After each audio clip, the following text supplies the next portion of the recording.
अस्सलाम वालेकुम स्टूडेंट, कैसे हैं आप सब लोग। उम्मीद करता हूँ सारे के सारे लोग खैरियत से होंगे और अपनी ज़िंदगी में मस्त कर रहे होंगे। स्टूडेंट, जैसा कि हमें मालूम है हमने एक लेक्चर सीरीज स्टार्ट कर रखी है सर, वो है PPSC physics, FPSC physics, Pakistan atomic energy test और प्यास फेलोशिप की तैयारी के लिए। इसके लिए हम इन एमसीक्यूज़ को आज सॉल्व करेंगे। देख लें सारे इन एमसीक्यूज़ को गौर से देख लें। ये सारे के सारे MCQs young double slit experiment से लिए गए हैं। इनमें से एक एमसीक्यूज़ ऐसा भी है जो पीपीएससी में आ चुका है। तो आज हम इन एमसीक्यूज़ को सॉल्व करने से पहले पढ़ेंगे यंग डबल स्लिट एक्सपेरिमेंट, ताकि ये एमसीक्यूज़ प्लस इससे रिलेटेड जितने भी एमसीक्यूज़ हैं उन्हें हम इजीली सॉल्व कर सकें पेपर में। तो इससे पहले हम लोग पढ़ेंगे young double slit experiment. Young double slit experiment. इस यंग डबल स्लिट एक्सपेरिमेंट को हम लोग पीपीएससी की नज़र से देखेंगे। पीपीएससी की नज़र से देखें सर, ऐसे यंग डबल स्लिट एक्सपेरिमेंट में हमारे पास दो स्लिट्स होती हैं।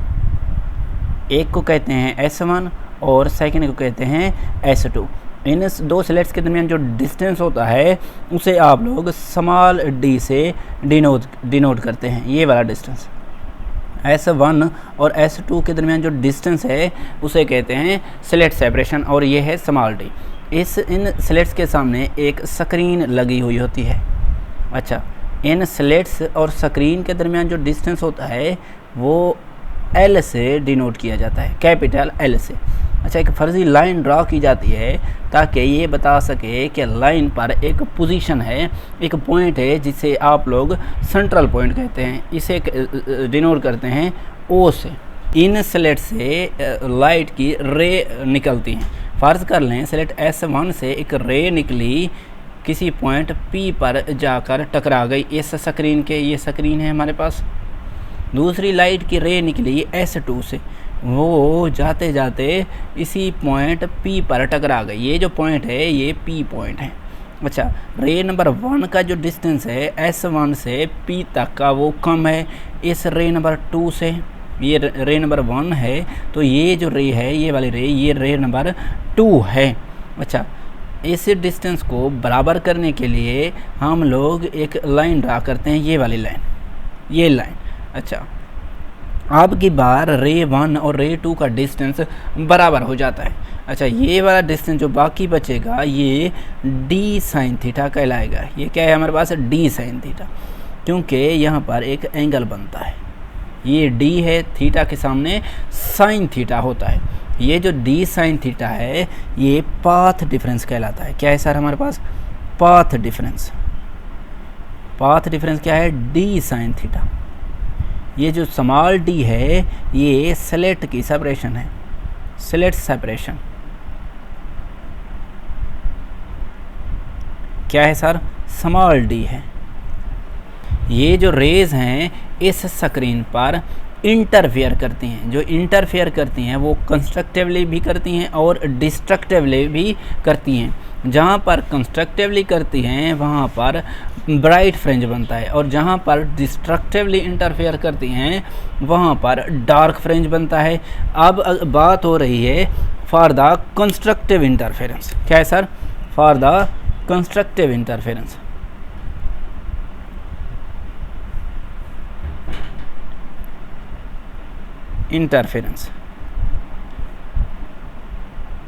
जहाँ पर कंस्ट्रक्टिव इंटरफेरेंस बनेगा, याद रखें तब इन दो रेज के दरमियान जो डिफरेंस बनेगा, पाथ डिफरेंस बनेगा, पाथ डिफरेंस वो इक्वल होना चाहिए m लैम्डा के। ये जो m है यहाँ पर इंटीजर है। m की वैल्यूज़ होती हैं 0, 1, 2, 3 up to so on. Okay sir, तो पाथ डिफरेंस बनेगा। पाथ डिफरेंस क्या है सर, d साइन थीटा। तो d साइन थीटा बनेगा इस केस में m लैम्डा के बराबर। ये जो इक्वेशन है ये फॉर द कंस्ट्रक्टिव इंटरफेरेंस है in the case of young double slit experiment. आगे चलते हैं। आगे d साइन थीटा है हमारे पास, d साइन थीटा। अगर m की वैल्यूज़ पुट करते जाएं, m की वैल्यू 0 पुट करें तो बनेगा 0, 1 पुट करें इस इक्वेशन में तो बनेगा लैम्डा, 2 पुट करें तो बनेगा 2 लैम्डा, 3 पुट करें तो बनेगा 3 lambda, up to so on. Okay sir, ये 0 कब आया? ये 0 तब आया जब m की वैल्यू 0 थी। ये लैम्डा कब आया? तब आया जब m की वैल्यू 1 थी। 2 लैम्डा तब आया जब m की वैल्यू 2 थी। 3 लैम्डा तब आया जब m की वैल्यू 3 थी। अच्छा, m की वैल्यू जब 0 होती है इसे कहते हैं हम लोग सेंट्रल मैक्सिमा। क्या कहते हैं सर? सेंट्रल मैक्सिमा कहते हैं। m की वैल्यू जब 1 होती है इसे आप लोग कहते हैं first maxima. First maxima. m की वैल्यू जब 2 होती है इसे कहते हैं सेकंड मैक्सिमा, क्योंकि कंस्ट्रक्टिव इंटरफेरेंस में ब्राइट फ्रिंज बनती है और ब्राइट फ्रिंज में मैक्सिमा होते हैं। ओनली क्या होते हैं सर? मैक्सिमा। ये हमारे पास है थर्ड मैक्सिमा। सिमिलरली इस स्क्रीन पर, इस वाले स्क्रीन पर डिस्ट्रक्टिव इंटरफेरेंस भी बनते हैं, यानी कि डार्क फ्रिंजेस भी बनती हैं। अब डार्क फ्रिंजेस या फॉर द डिस्ट्रक्टिव इंटरफेरेंस की इक्वेशन होती है for the destructive interference.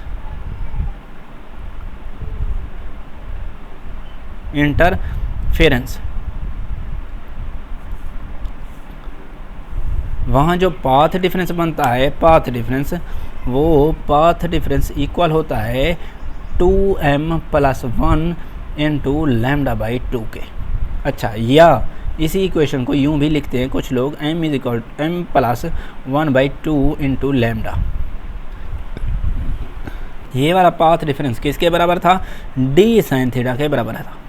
d sin theta is equal to m + 1/2 into lambda के। ये m क्या था?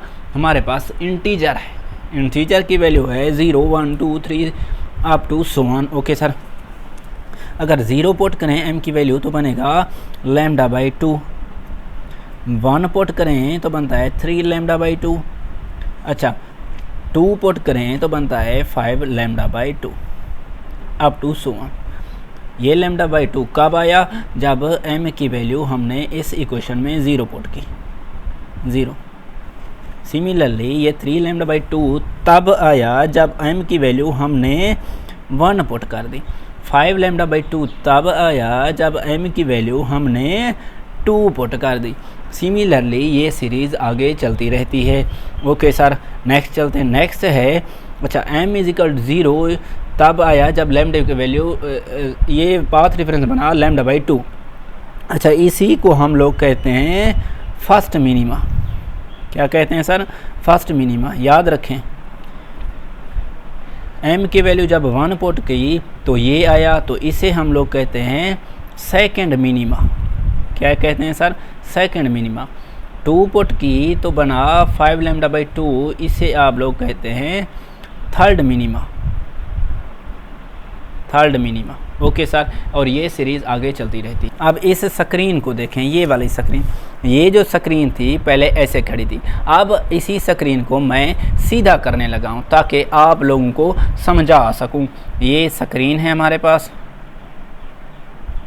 ओके सर, इसको मैंने सीधा करना चाहा, ये सीधा है, इसको मैंने सीधा कर लिया।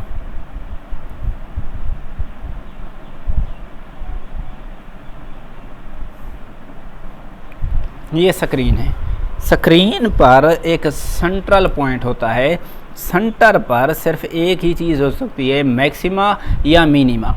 लेकिन हमने देखा जब m की वैल्यू 0 पुट की थी तो सेंटर पर सेंट्रल मैक्सिमा बना था।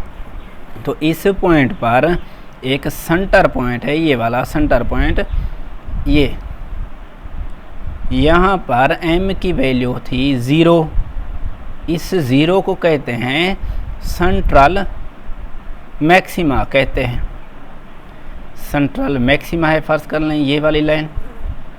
ओके सर, ये कब है? जब m की वैल्यू 0 है। अच्छा, इस सेंट्रल मैक्सिमा के दोनों तरफ मिनिमा होता है। स्क्रीन पर ये मिनिमा है, सिमिलरली नीचे भी मिनिमा है। ये मिनिमा फर्स्ट मिनिमा होगा क्योंकि सेंटर पर सिर्फ एक ही चीज़ है, वो सेंट्रल मैक्सिमा है, उसके दोनों तरफ से मिनिमा होते हैं। ये मिनिमा कब है? ये मिनिमा फर्स्ट मिनिमा तब है जब m की वैल्यू 0 है। तो लिख देता हूँ मिनिमा, मैं इस जाने में लिखता हूँ m की वैल्यू 0 है। सिमिलरली यहाँ पर भी m की वैल्यू 0 है। ये तब है जब इसे आप लोग कहते हैं first minima. First minima central maxima के दोनों तरफ होता है। फर्स्ट मिनिमा बन गया। अब आगे चलते हैं। जब m की वैल्यू मैक्सिमा के लिए 1 होती है तो उसे कहते हैं फर्स्ट मैक्सिमा कहते हैं। तो ये मिनिमा है, अगला क्या होगा, मैक्सिमा होगा। ये मैक्सिमा बन गया, ये मैक्सिमा है हमारे पास। ये कब है फर्स्ट मैक्सिमा, जब m की वैल्यू 1 है। ये इसे कहते हैं फर्स्ट मैक्सिमा कहते हैं। सिमिलरली इस मिनिमा के इस जानिब भी एक मैक्सिमा होता है जिसे कहते हैं m = 1 यानी कि फर्स्ट मैक्सिमा। ये हमारे पास है फर्स्ट मैक्सिमा। अब आगे चलते हैं। आगे क्या होगा, मिनिमा होगा। मिनिमा ये है जब m की वैल्यू आपने 1 रखी है तो इस फर्स्ट मैक्सिमा के आगे एक मिनिमा होता है, ये वाला मिनिमा है। ये कब है, जब m की वैल्यू आपने रख दी 1। जब 1 रख दी तो इसे कहते हैं, पहले फर्स्ट मिनिमा था, अब है इसे सेकंड मिनिमा कहते हैं। सेकंड मिनिमा कहते हैं। सिमिलरली इस मैक्सिमा के आगे भी एक मिनिमा होता है। ये तब होता है जब m की वैल्यू 1 रख दी। ये क्या कहलाता है, सेकंड मिनिमा कहलाता है। सिमिलरली इस मिनिमा के आगे क्या होगा, मैक्सिमा होगा। ये मैक्सिमा बन गया। ये कब है, जब m की वैल्यू 2 है। इसे कहते हैं सेकंड मैक्सिमा कहते हैं। सिमिलरली इस मिनिमा के आगे भी एक मैक्सिमा होगा। ये वाला मैक्सिमा बन गया। ये m की वैल्यू जब 2 थी तब सेकंड मैक्सिमा बना था।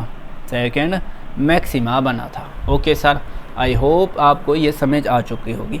अब नोट फरमा लें, याद रखें जो वैल्यू ऑफ m है फॉर सेकंड मैक्सिमा के लिए वो क्या है, 2 है। देख लें सर, सेकंड मैक्सिमा है ये वाला, तो तब m की वैल्यू क्या है, 2 है। अब वैल्यू ऑफ m जो है फॉर सेकंड मिनिमा के लिए जो है, मिनिमा है ये, उसके लिए क्या है, सेकंड मिनिमा। ये है सर सेकंड मिनिमा। उसके लिए m की वैल्यू क्या है, 1 है।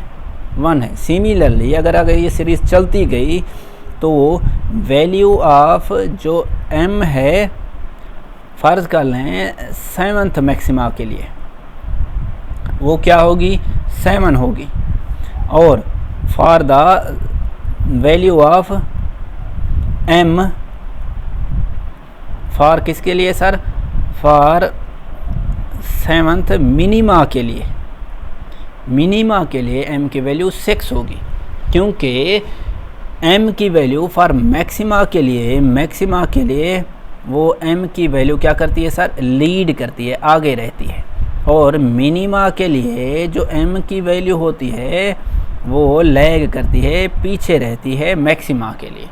अब यहाँ स्क्रीन पर भी देख लें और यहाँ पर भी देख लें। यहाँ पर दिखाता हूँ, ये फर्स्ट मैक्सिमा है और यहाँ पर फर्स्ट मैक्सिमा मिनिमा यहाँ पर है। फर्स्ट मैक्सिमा के लिए m की वैल्यू 1 है और फर्स्ट मिनिमा के लिए m की वैल्यू 0 है। Okay sir. अब सेकंड मैक्सिमा के लिए m की वैल्यू 2 है और सेकंड मिनिमा के लिए m की वैल्यू 1 है, पीछे है। सिमिलरली थर्ड मैक्सिमा के लिए m की वैल्यू 3 है और थर्ड मिनिमा के लिए m की वैल्यू क्या है, 2 है। तो हम कह सकते हैं मैक्सिमा के लिए m की वैल्यू लीड करती है और मिनिमा के लिए m की वैल्यू लैग करती है। Okay sir. अब एक चीज़ नोट फरमा लें, वो ये कि in Young double slit experiment central minima is not possible. Young double slit experiment में सेंट्रल मिनिमा नहीं होता और सेंटर पर क्या होती है, सिर्फ और सिर्फ मैक्सिमा होता है। तो सेंटर पर क्या होता है सर, सेंट्रल मैक्सिमा होता है, मिनिमा नहीं होता, याद रखें ये चीज़। अब हमारे पास है position of fringes, position of fringes, fringes की पोजीशन क्या होती है, इसकी डेफिनेशन है हमारे पास distance of slits, sorry distance of fringes from center. Screen पर सेंटर से किसी भी फ्रिंज का जो डिस्टेंस होता है वो कहलाता है पोजीशन ऑफ फ्रिंजेस। ये हमारे पास स्क्रीन है, ये स्क्रीन पर सेंटर है। फर्ज कर लें एक फ्रिंज बनी पॉइंट P पर। अब इस सेंटर पॉइंट से P तक का जो डिस्टेंस है उसे आप लोग कहते हैं पोजीशन ऑफ फ्रिंज। इस पॉइंट P की, ये पॉइंट P पर कोई फ्रिंज बनी, वो फ़र्ज़ कर लें ब्राइट फ्रिंज बनी, तो ब्राइट फ्रिंज का डिस्टेंस बनेगा y। O से P तक का डिस्टेंस पोजीशन ऑफ फ्रिंज कहलाता है, वो फ़र्ज़ कर लें हमारे पास y है, small y। Okay sir. Fringes दो किस्म की होती हैं, एक को कहते हैं ब्राइट फ्रिंज और दूसरी को कहते हैं dark fringe. Dark fringe, bright fringe का जो डिस्टेंस का फार्मूला होता है y = m lambda l divided by d के बराबर होता है, और डार्क फ्रिंज का डिस्टेंस होता है y = m + 1/2 lambda l divided by 2 के बराबर होता है। अब हमारे पास टॉपिक होता है फ्रिंज स्पेसिंग का। फ्रिंज स्पेसिंग, इसकी डेफिनेशन होती है distance between two consecutive. Consecutive का मतलब होता है साथ साथ, कंसेक्टिव डार्क और bright fringes is called fringe spacing, या इसे आप लोग कहते हैं फ्रिंज विड्थ भी कहते हैं। इसका फार्मूला होता है del y = lambda l divided by d के बराबर होता है, और फ्रिंज स्पेसिंग सेम होती है, डेल y जो होता है वो सेम होता है किसके लिए sir, for both dark and bright. Dark और ब्राइट फ्रिंजेस के लिए फ्रिंज स्पेसिंग सेम होता है। अब ये भी याद रखें, जिस वेव की वेवलेंथ ज़्यादा होगी फ्रिंज स्पेसिंग उसकी उतना ही ज़्यादा होगी। अब रेड और ब्लू का कंपेयर करें तो ब्लू की वेवलेंथ कम होती है और रेड की वेवलेंथ ज़्यादा होती है, तो हम कह सकते हैं फ्रिंज स्पेसिंग जो रेड की है वो ज़्यादा होगी फ्रिंज स्पेसिंग ऑफ ब्लू की।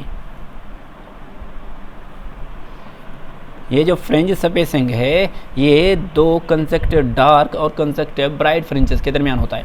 फ़र्ज़ कर लें ये हमारे पास एक ब्राइट फ्रिंज है और उसके अगली ब्राइट फ्रिंज ये है, इनके दरमियान जो डिस्टेंस बनेगा उसे आप लोग फ्रिंज स्पेसिंग का नाम दे देते हैं, वो होता है डेल y। ओके, ये है हमारे पास दो ब्राइट फ्रिंजेस के दरमियान डिस्टेंस। अगर डार्क फ्रिंजेस के दरमियान डिस्टेंस बताना हो, एक डार्क फ्रिंज ये है और दूसरी डार्क फ्रिंज ये है, इनके दरमियान जो डिस्टेंस है वो सिर्फ एक ब्राइट फ्रिंज का डिस्टेंस है। इस ब्राइट फ्रिंज का जो डिस्टेंस बनेगा वो डेल y कहलाएगा। ये क्या है सर, हमारे पास डेल y बनेगा, इसे आप लोग फ्रिंज स्पेसिंग का नाम दे देते हैं। ओके सर, चलते हैं आगे। अब आते हैं इन MCQs की तरफ। वो कहलाता है path difference for the 10th maxima क्या होगी अगर लैम्डा की वैल्यू दी हुई हो। देखें सर, m की value for the 10th maxima के लिए होती है 10, तो पाथ डिफरेंस है d sin थीटा, ये इक्वल है m लैम्डा के। m की वैल्यू हमारे पास है 10, लैम्डा की वैल्यू है 6 × 10⁻⁷ मीटर, तो बनेगा 6 × 10⁻⁻6 मीटर के बराबर आएगा। ये हमारा आंसर है। एक और MCQs है, distance of second bright fringe from the centre क्या होगी, और ये भी बताएं distance of dark fringe from the centre क्या होगी। तो डिस्टेंस ऑफ ब्राइट फ्रिंज का फार्मूला होता है y = m lambda l divided by small d। तो m की value for the bright French के लिए होती है। अब फर्स्ट को सॉल्व कर रहा हूँ। m की value for the second bright के लिए बनेगी 2, तो m की वैल्यू यहाँ पर 2 पुट करते हैं, बनेगा 2 lambda divided by lambda l divided by d। ये हमारा आंसर है, ये इस फर्स्ट का। सेकंड है आल्सो ये भी बताएं distance of second dark from the center. अब second dark from the center के लिए m की वैल्यू 1 होती है। मैंने पहले बता रखा है m की वैल्यू ब्राइट के लिए लीड करती है और डार्क के लिए लैग करती है, तो ये पीछे रहेगी। ये 2 है तो ये 1 रहेगी, तो बनेगा y is equal to m plus 1/2 lambda l divided by d। तो m की वैल्यू यहाँ 1 पुट करें तो बनेगा 3 lambda l divided by d का d। ये हमारा आंसर है। थर्ड MCQ है हमारे पास, distance between slit and screen जो है डबल हो गया है, यानी कि कैपिटल L जो है वो डबल हो गया है इनिशियल क्या। सिमिलरली स्लेट्स के दरमियान जो सेपरेशन है वो हाफ हो गई है, जो स्मॉल d है वो पहले की निस्बत हाफ हो गया है। बताएं फ्रेंच विड्थ बताएं या फ्रेंच स्पेसिंग बताएं, तो उसका फार्मूला बता रखा है del y is equal to lambda l divided by d के बराबर होता है। अब न्यू बतानी है तो न्यू के लिए डैश डैश लगाना पड़ेगा, जो चीज़ तब्दील हो गई। लैम्डा कांस्टेंट है, l तब्दील हुआ और d तब्दील हो गया, तो इसकी वैल्यू पुट कर लेते हैं। डेल y डैश बनेगा, ये डेल है, लैम्डा l क्या 2 बन गया, 2l बन गया, और d जो है वो हाफ हो गया, तो ये ऊपर जाके मल्टीप्लाई हो गया तो बनेगा 4 lambda l divided by d। ये जो वैल्यू है ये डेल y की है, तो ये इक्वेशन बनेगी 4 डेल y के बराबर होगी। जो न्यू स्प्रिंग फ्रेंच विड्थ बनेगी वो इनिशियल की 4 टाइम्स इंक्रीज़ हो जाएगी। Okay sir. अब स्लेट सेपरेशन 25% रिड्यूस हो गई है, यानी कि जो न्यू है वो 25% इनिशियल का रिड्यूस हो गई, तो ये 25% बनेगा 25 डिवाइडेड बाई 100 इंटू डी। ये काट जाएगा, ये बनेगा d डिवाइडेड बाई 4 के बराबर आएगा। ये d है, ये 4 है। Okay sir. फ्रेंच विड्थ का formula del y is equal to lambda l divided by d आएगा। अच्छा, लैम्डा l जो d है वो d डिवाइडेड बाई 4 बन गया है, ये 4 ऊपर जाके मल्टीप्लाई होगा तो बनेगा 4 lambda l divided by d, यानी कि 4 डेल y के बराबर आएगा। ये जो न्यू बनेगा वो इनिशियल का 4 टाइम्स इंक्रीज हो जाएगा। Okay sir. कब? जब स्लेट सेपरेशन 25% रिड्यूस हो जाएगी। नेक्स्ट MCQ है। इस MCQ को सॉल्व करने से पहले एक शॉर्टकट बता देता हूँ, एक टोटका बता देता हूँ फिजिक्स की दुनिया का। वो ये है कि फ्रिंज पोजीशन का जो फार्मूला होता है वो इक्वल होता है m lambda l divided by d के बराबर होता है। अच्छा, ये वैल्यूज़ जो है ये सारी वैल्यूज़, ये वाली values lambda l divided by d ये बराबर होती हैं फ्रिंज स्पेसिंग के, यानी कि lambda l divided by d fringe width के बराबर आ गए। तो इस इक्वेशन के मुताबिक बनेगा y is equal to m del y बनेगा। Okay sir. ये एक शॉर्टकट है, ये शॉर्टकट है हमारे पास, ये एक टोटका है फिजिक्स की दुनिया का। अब देखें MCQs को। जो फ्रिंज स्पेसिंग है वो 3 मिलीमीटर है। अच्छा, distance of third bright from the centre है, बताएं। तो थर्ड ब्राइट के लिए m की वैल्यू क्या होती है सर? 3 होती है। 3 मल्टीप्लाई बाय डेल y की वैल्यू 3 मिलीमीटर है, तो बनेगा 3 मिलीमीटर, ये बनेगा 9 मिलीमीटर के बराबर आएगा। ये हमारा आंसर है। ये पूछ रहा है फॉर द थर्ड ब्राइट के लिए। अगर इसने पूछ लिया फॉर द थर्ड डार्क के लिए बताएं तो m की वैल्यू यहाँ पर 2 रखनी है। ओके सर, क्योंकि m की वैल्यू डार्क के लिए लैग करती है, पीछे रहती है। ये MCQs है। अगर सारे के सारे यंग डबल स्लिट एक्सपेरिमेंट को वाटर में रख दें तो फ्रिंज स्पेसिंग पर क्या असर पड़ेगा? देखें सर, फ्रिंज स्पेसिंग का फार्मूला होता है del y is equal to lambda l divided by d है। Okay sir.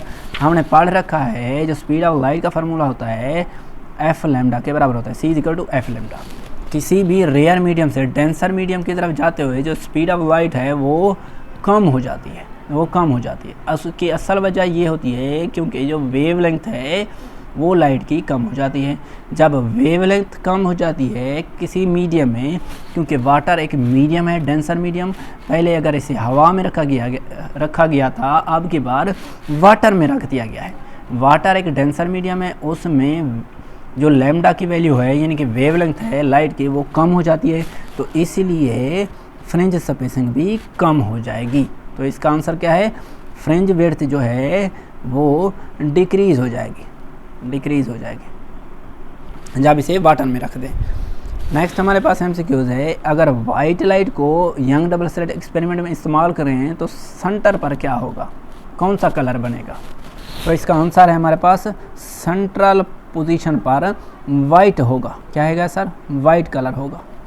देखें सर, ये हमारे पास 2 स्लेट्स होती हैं, इसके सामने एक स्क्रीन लगी होती है, सेंटर पर हमारे पास वाइट होता है, उसके बाद होता है वायलेट, उसके बाद होता है इंडिगो, उसके बाद हमारे पास होता है ब्लू, उसके बाद होता है कलर जो होता है वो ग्रीन होता है, नेक्स्ट हमारे पास होता है ऑरेंज और लास्ट में होता है रेड। जिसकी वेवलेंथ जितनी ज़्यादा होगी यंग डबल स्लिट एक्सपेरिमेंट में, वो जो लाइट का कलर होगा वो दूर जाके फोकस करेगा। ओके सर, जिसकी वेवलेंथ कम होगी वो नज़दीक जाके फोकस करेगा। तो अगर वाइट लाइट इस्तेमाल कर रहे हैं तो सेंटर पर वाइट कलर होगा। ओके सर, अब इस वाले एमसीक्यूज में जो पैटर्न बनेगा वो कुछ इस तरह का होगा, क्योंकि पहले जो इस्तेमाल करते थे वो मोनोक्रोमेटिक लाइट थी, एक ही कलर था, तो इसीलिए जो फ्रिंजेस बनती थी वो एक ही कलर की थी। लेकिन अब की बार वाइट लाइट इस्तेमाल की है तो मुख्तलिफ कलर बनेंगे। ओके सर, तो आज के लिए इतना ही, मिलते हैं नेक्स्ट। तब तक के लिए अल्लाह हाफ़िज़।